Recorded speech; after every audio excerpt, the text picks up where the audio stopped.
Hi, my name is Katie Gray, and this is my EDL ePortfolio.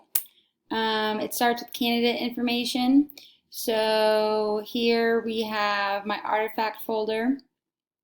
It's just a link to my Google Drive, and it has links to all of the stuff that is elsewhere in this ePortfolio. So just a compilation of everything. My program completion timeline video,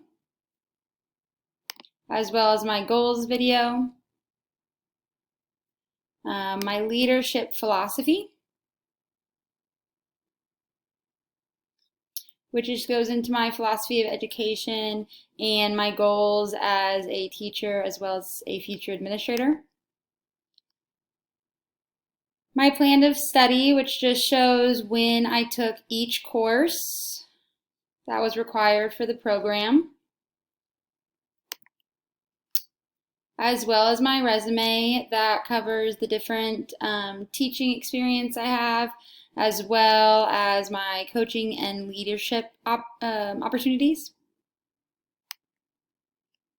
Then you go into my ePortfolio activities, and it starts with the annotated bibliography, which answers about 12 different questions about education, anywhere from vision and goals to how to implement certain strategies into your school, strategic steps to being an effective leader, the safety and well-being of your students and staff, cultural inclusive environment and teaching, ethical and legal behaviors, how to stay current with laws, both federal and state and local, that affect schools and protect the rights of students and teachers. So a lot of great information in the annotated bibliography. Then my activity log form and spreadsheet. This just shows all of the 22 different activities I did. I believe it ended up being around 160 hours of different administrative experience that I've had in the last 2 years while completing my degree, my master's. So it shows, what standard it went with, what I did, how many hours I spent on that activity. And then more for the activity component tracker. This just breaks it down in a little more visually appealing way. There's 22 components, and then it says which of the standards went with that component and what level. So if it was district, elementary, or secondary. And it covers all of the standards. Then it goes into 3 slideshows starting at the district level. So those 5 activities I did for the district level. If you go through this presentation, it shows you what I did and gives you more detail about each activity. For my district level, I actually have 6 because I was given the opportunity to evaluate 2 teachers. They had 15-minute lessons, and I filled out a keep evaluation for that teacher. I also did this at the elementary level during one of my shadowing practices.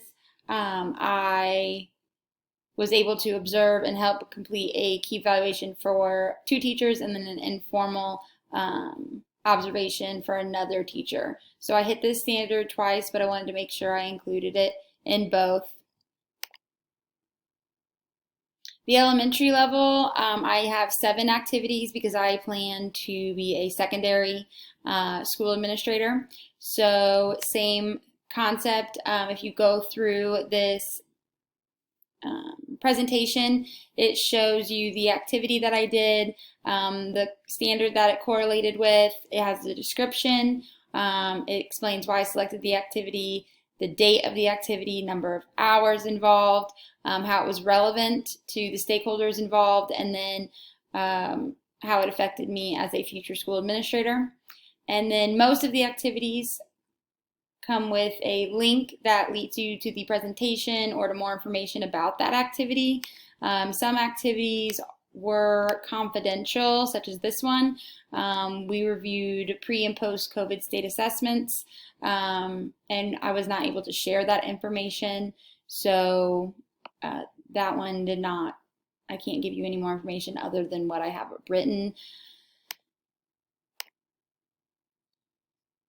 And then the secondary level slideshow is the same, except it involves 10 activities that I completed at the secondary level.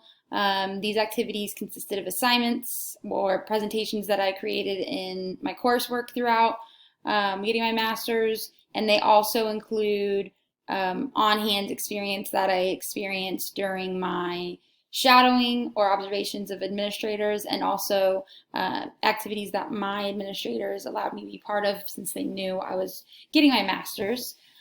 So again, this one is a confidential. I was not able to provide the specific information of this middle school special education placement.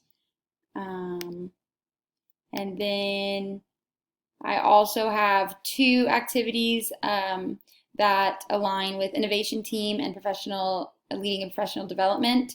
But that was all based on Numbers, which is an application that is not very user-friendly with Google Drive, which is where my ePortfolio comes from. So I was not able to upload Numbers, which is unfortunate because we use Google Drive a lot in our school, and Canvas, and I was able to put in that presentation how to make it applicable, even though we use those sites, and how to make it user-friendly, but you can't download a Numbers presentation and put it into Google Drive. So I was not able to do that for 2 of my activities, but I was able to provide screenshots of the presentations. Then I have my administrative verification document. It just is a little bit of information about what I did when I shadowed certain administrators. Then I have my ePortfolio program reflection. It's just a reflection on what I hope to have learned, what I did learn through the last 2.5 years. It also goes into detail about the courses that I took, what standards those covered, the key practices, the essentials for school improvement, and then how those were embedded in my activities. And then a little bit about the future leadership impact each course had. The courses were all very different and covered different aspects, from special education, cultural diversity, data, leadership styles. All types of courses were covered, and just learned a lot of information and a lot of different information from each course. And then finally would be my ePort Comp highlight video, which I'm recording now, so it is not yet embedded, but it will be. So yes, my ePortfolio is a accumulation of all of the wonderful things and experiences that I was able to learn from an administrative point of view. And I hope you enjoyed watching my video. Have a wonderful day.